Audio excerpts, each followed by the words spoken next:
Weapons of mass a destruction. clear threat to the United States. And there's dozens of ballistic missiles. It has sponsored and sheltered terrorists. Paying suicide Chemical bombers. weapons are equally true. Biological weapons, including anthrax and botulism toxins. Biological and chemical agent to kill millions of people. Chemical weapons, including VX and sarin, mustard gas. To a massive and sudden horror. Massive death and destruction. Death on a massive scale. The danger to our country is grave.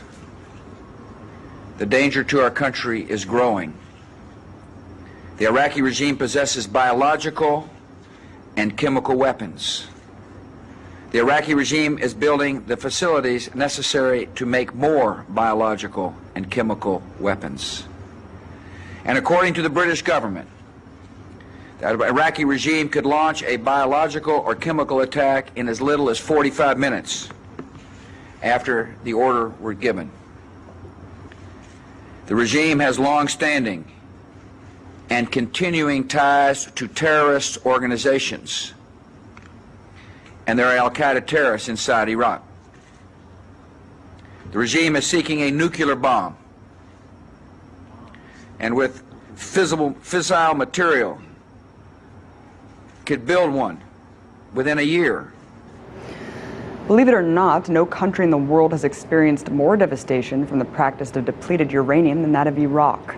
Since 2003, it's estimated that 1,000 to 2,000 metric tons of DU has been fired during the war. But the U.S. has been using DU against the country since the first Gulf War, the effects of which have physically manifested into widespread birth defects.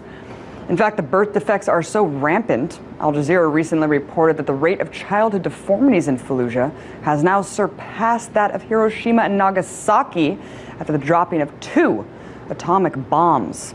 And according to Dr. Samir Alani, the only physician in Fallujah keeping a record of these defects, the rate of abnormalities is alarming, the numbers far surpassing anywhere in the rest of the world.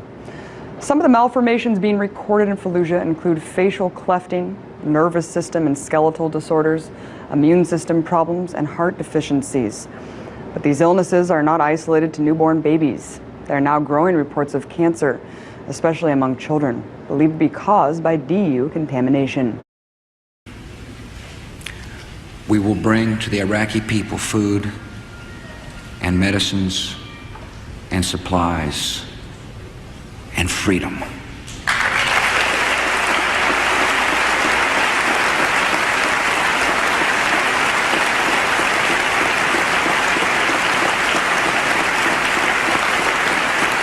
In the neonatal ward at Fallujah General Hospital, Dr. Samira Alani has grown used to seeing babies born with cancers and congenital malformations. Both hands are abnormal. It's only 4 fingers, not only missing, also it's abnormal shape. Zain Jassim is 24 days old. During the siege in 2004, her mother Sadia was living in a village on Fallujah's outskirts. But it is not serious. We have more serious cases.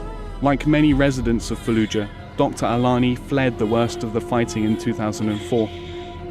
When she returned, she and her colleagues were immersed in treating the injuries and trauma in its wake. Then they started seeing a new crisis emerge. The incidence of birth defect not as we used to see before. We are facing these defects nearly daily. Now she documents every case she sees.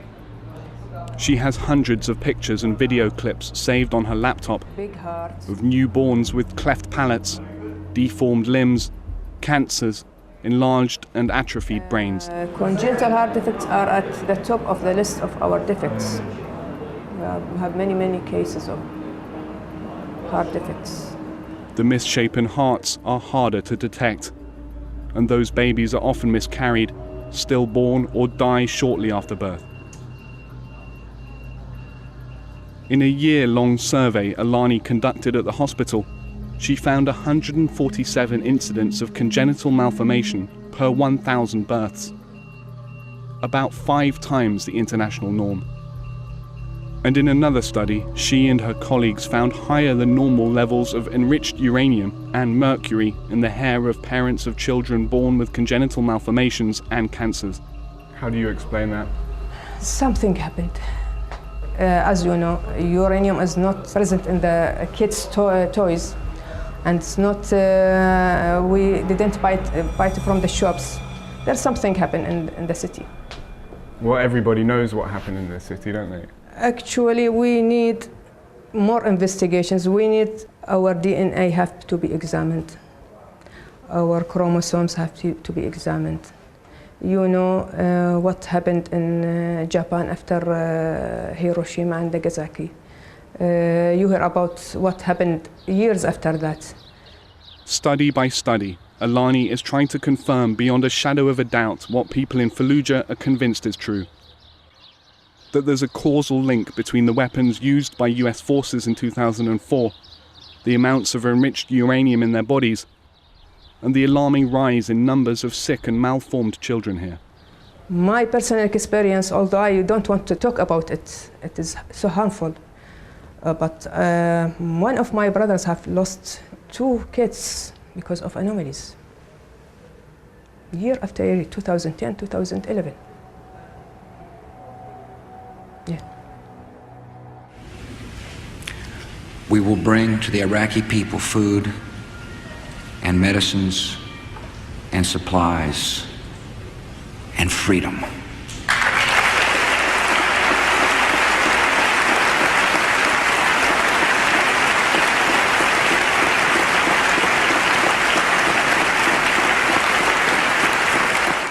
Talk a little bit about your personal experiences with DU munitions. Well, you know, I didn't know anything about it when I was in the Marines back in the early 90s, and I only found out about it later and realized that, you know, I was in the areas where this stuff was used. And my ex-wife actually had a couple of miscarriages by me, and at that point I started to realize that I might very well have inhaled some of these DU dust fragments.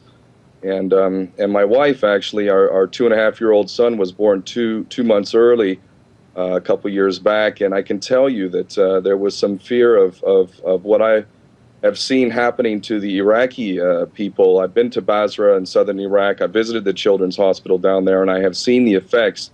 They have photo album after photo album of these babies that don't even look human. And I think that the use of depleted uranium is pretty much the definition of crime against humanity.